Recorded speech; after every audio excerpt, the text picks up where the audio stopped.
जय महाकाली, जय महाकाल और जय बजरंगबली। आज मैं आपको हनुमान जी से रिलेटेड कुछ जानकारी और उनकी शक्तियों के बारे में कुछ बताना चाह रही हूँ कि ये कितनी प्रबल शक्ति है, कितनी बड़ी शक्ति है और ये कितनी उग्र शक्ति है। ठीक है, तो उसके बारे में मैं आपको नॉलेज दे रही हूँ। बहुत से लोग यही क्वेश्चन करते हैं कि लेडीज़ नहीं हनुमान चालीसा कर सकती, आदमी ही हनुमान चालीसा कर सकते हैं। ऐसा कुछ नहीं है।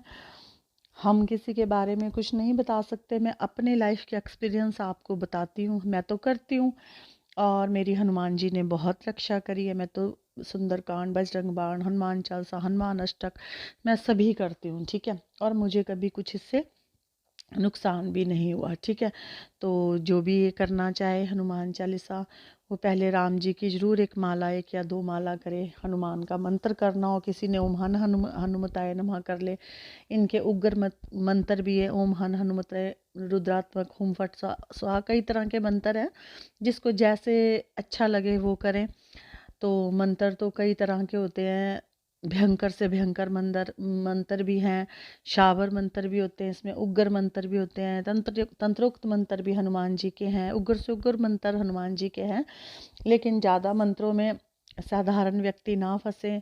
108 बार हनुमान चालीसा का पाठ करें तो आपको दुनिया का कोई भी तंत्र मंत्र से रिलेटेड कोई भी ये समस्या, कोई भी आपके जीवन को दुखी नहीं कर पाएगा। इतनी ऊर्जा और इतनी पावर हनुमान जी के इसमें होती है। बस इसमें थोड़ा सा आपको शुद्धता का पालन करना पड़ता है। अगर आप कहीं नदी के किनारे, समंदर के किनारे, किसी ताल के किनारे, किसी नहर के किनारे बैठ कर के अगर हनुमान चालीसा का जाप करते हैं, 108 बार करते हैं, तो आपको बहुत जल्दी बहुत अच्छा अनुभव मिलता है।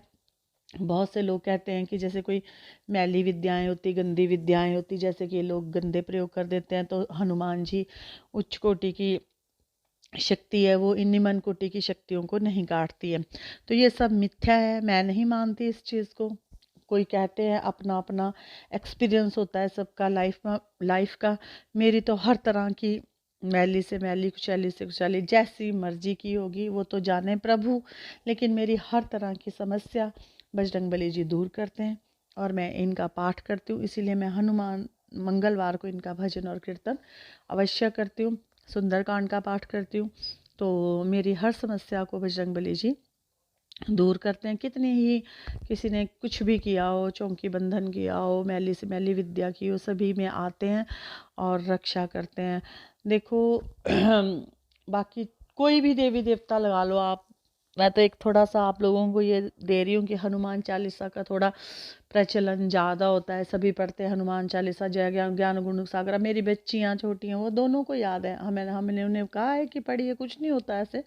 लेकिन थोड़ा इनका परहेज होता है, वो सब फॉलो करना चाहिए। लेकिन उसके बारे में आपको जानकारी भी होनी चाहिए कि वो हमें फलीभूत होए और किस तरह फलीभूत होए। ठीक है, और करनी चाहिए और ज़रूर करनी चाहिए।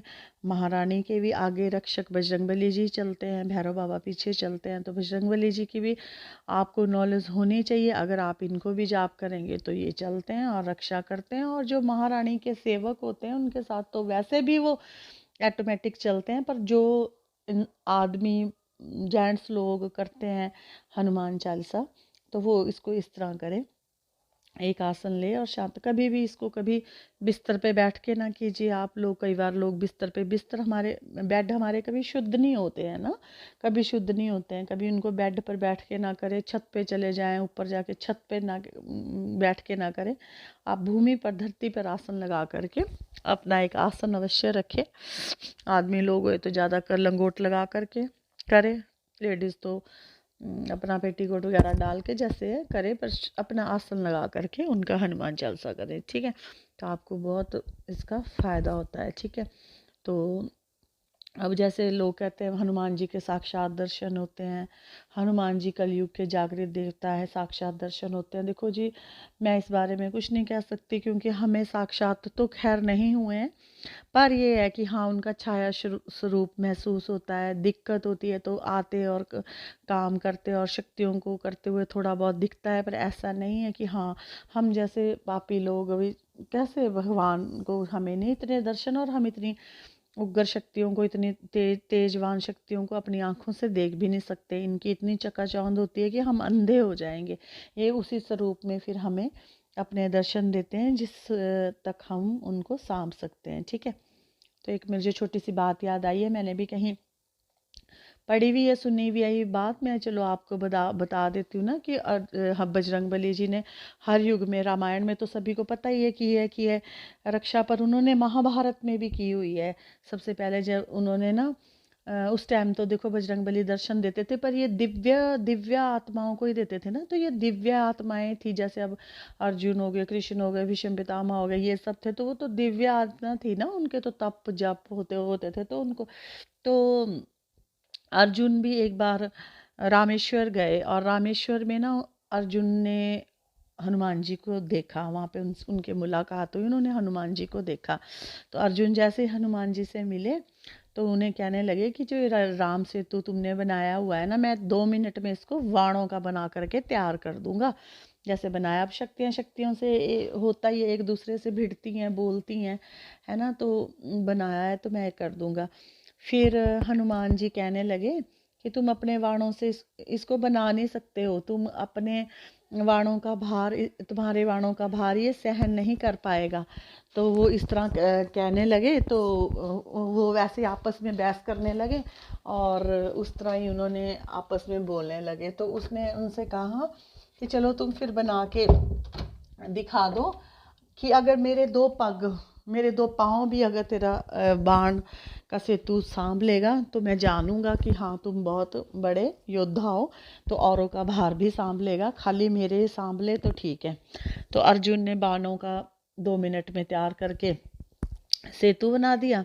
तो जैसे फिर अर्जुन ने कहा कि मैं बना दूंगा, अगर ऐसा नहीं हुआ तो मैं अग्नि में अपना दाह कर लूँगा भी, अगर ये बात सच नहीं हुई तो मैं अग्नि में अपना वो कर लूँगा। तो हनुमान जी ने कहा कि चलो ठीक है, तो बना, मैं पाँव रखूँगा, टूटना नहीं चाहिए।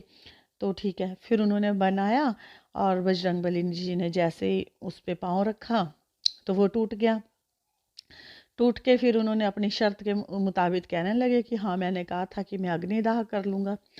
तो फिर हनुमान जी ने उन्हें मना किया उस बात को कि चलो आप ऐसा नहीं करो। तो फिर उन्होंने सहायता मांगी कि हमारा युद्ध चल रहा है महाभारत का, तो भी आप हमारी मदद कीजिए।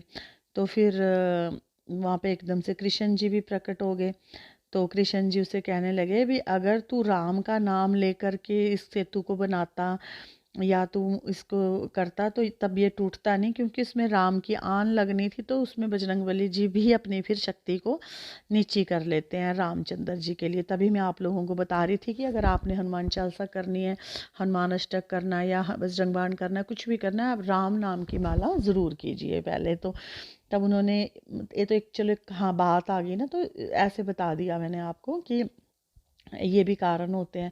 तो फिर उन्होंने कृष्ण जी ने कहा भी अर्जुन को कि तू उन्हें कह भी अब युद्ध में हमारी मदद कीजिए, हमारी रक्षा कीजिए, हमें ये युद्ध जीतना है, किसी भी तरह जीतना है। तो फिर हनुमान जी ने अपना ध्वजा, आपको पता है हनुमान जी को ध्वजा और चोला ज़रूर चढ़ता है। मैं कभी भी नया साल होता है तो मैं ज़रूर जाती हूँ उनका ध्वजा और चोला लेकर के। बजरंगबली जी इससे बहुत खुश होते हैं और सभी को देना चाहिए क्योंकि इनको ध्वजा चढ़ती है। तो इन्होंने अपने आप ध्वजा दिया, तो कहा कि तू अपने रथ पे इसको लगा, मैं तेरे ध्वजा पे ही वास करूँगा और तुझे आँच नहीं आएगी। तो सभी इतने तीखे तीखे बाणों का प्रयोग करते थे। क्यों? अर्जुन तो अभी बच्चा था, शिष्य था, अब कितने कितने महारथी बड़े बड़े योद्धा हुए थे। ये कितने योद्धा हुए थे देखो महाभारत में, मुझे नाम भी नहीं याद है। जैसे भीष्म पितामह जी थे, दुर्योधन था, कर्ण था, कर्ण कितना धनुधारी था, कर्ण था, है ना, कृपाचार्य जी थे, है ना, सब इतने इतने धुरंधर हुए थे महाभारत में। तो अर्जुन तो इनका बच्चा समान था।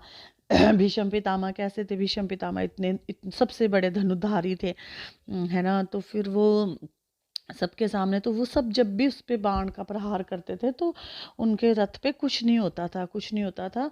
तो फिर जब सब ने इकट्ठे ही, कह देते हैं ना कि एक एक तो किसी को नहीं मार सकता, जब इकट्ठे बाणों की वर्षा करी, क्योंकि वो ये सब इकट्ठे हो गए थे, सारे धनुधारी एक साइड हो गए थे, सिर्फ पांडवों के साथ श्री कृष्ण जी ही थे। क्योंकि जब युद्ध शुरू हुआ था तो सबसे पहले दुर्योधन को ही मांग रखी थी कि मांग, तूने क्या मांगना है? कृष्ण जी को लेना है कि एक एक साइड चतुरंगी सेना है और ये सारे योद्धा हैं, और एक साइड कृष्ण जी है, तूने कृष्ण जी लेने की चतुरंगी सेना लेनी है। तो उसने कहा था कि मैंने चतुरंगी सेना लेनी है, और जितने भी महारथी योद्धा है, महाबली है, ये सब मेरे साथ हो जाए। तो उसे लगा कि मैं ये युद्ध जीत जाऊंगा, लेकिन ऐसा नहीं होता। वही मेरी कहने की बात है कि अधर्म, झूठ, पाप, अन्याय और ये ज़्यादा चालाकियाँ, ये ज़्यादा लंबे समय तक नहीं चलती। इनका बहुत छोटा समय होता है और ये बड़ा लंबा नहीं चलता है। तो ये मुझे आपको बताने की यही थी कि फिर वो हनुमान जी ने बाद में जब सभी ने इकट्ठे उस पर प्रहार करे, तो हनुमान जी ने वो रथ छोड़ दिया था। तो फिर कृष्ण जी ने कहा था इससे, अर्जुन से, कि तू रथ से नीचे उतर जा, अब इस पे बहुत ज़्यादा वो आने वाला है। ये नहीं मैं कहती हूँ कि ये सब पावर नहीं रखते, ये कलयुग में इतना प्रधान और इतना प्रचलित हो चुका है ये सब, लेकिन इतना हर एक प्रत्येक व्यक्ति इसीलिए इतना दुखी है, इतना दुखी है, इतना दुखी है। लेकिन दुख का भी कुछ समय होता है। तो ये मैं आप लोगों को जो नॉलेज देती हूँ, तो ये एक थोड़े से चलो एग्जाम्पल दे देती हूँ, तो कि भी भगवानों पे भी संकट आए, बड़े बड़े योद्धाओं पे भी संकट आए, बड़े बड़े महारथियों पर भी संकट आए हुए हैं, तो संकट से डरना नहीं चाहिए। तो अगर आप इस तरह से हनुमान चालीसा का पाठ करें, तो हाँ, हनुमान जी जागृत देवता हैं कलयुग के, लेकिन ये नहीं है कि हाँ आपको साक्षात ही दर्शन देंगे। तो उसके लिए मैंने आप सभी को पहले अवेयर कर दिया कि ऐसा कुछ नहीं है कि हनुमान जी नहीं रक्षा करते हैं। मुझे किसी दिन फिर टाइम लगेगा, मैं आपको बताऊंगी कि जब मुझे बिल्कुल भी कुछ ध्यान पता भी नहीं था ना, इवन कि माता रानी का भी नहीं पता था, कुछ भी नहीं पता था ना, तब मैं, जब मेरी जान बची थी, तो जो मैं हनुमान चालीसा ही पढ़ती होती थी, और जबकि मुझे ABC भी इस बात की पता नहीं थी। तो फिर इस करके मैं आप सभी को अवेयर करना चाहती हूँ कि ऐसा कुछ नहीं है। बजरंगबली जी सबकी मदद के लिए आते हैं। बशर्ते ये होता है कि थोड़ा, हाँ, इनके आप मूर्तियों को ना छुएं, इनके कपड़ों को ना थोड़ा बहुत छुएं, और थोड़े से ये ब्रह्मचारी हैं तब थोड़ा स्त्रियों का थोड़ा परहेज रखते हैं। अदरवाइज़ पाठ करने को इनकी कोई मनाही नहीं है। और ऐसा भी नहीं है कि अगर स्त्री पाठ कर रही है और उनको बुलाएगी और वो आएंगे नहीं, ठीक है। तो ये मेरा आपको ये जानकारी देने का असली मकसद यही था कि आप ये ना सोचें कि हाँ ये हनुमान चालीसा विशेष आदमियों के लिए बनी, औरतों के लिए नहीं बनी है, ठीक है। तो जय श्री महाकाल। आई होप आपको मेरा वीडियो पसंद आया होगा। आप लाइक शेयर कमेंट ज़रूर कीजिए, और देखिए समझिए अपनी नॉलेज के लिए, अपनी ज़िंदगी के लिए, ठीक है। बोलो बजरंगबली महाराज की जय।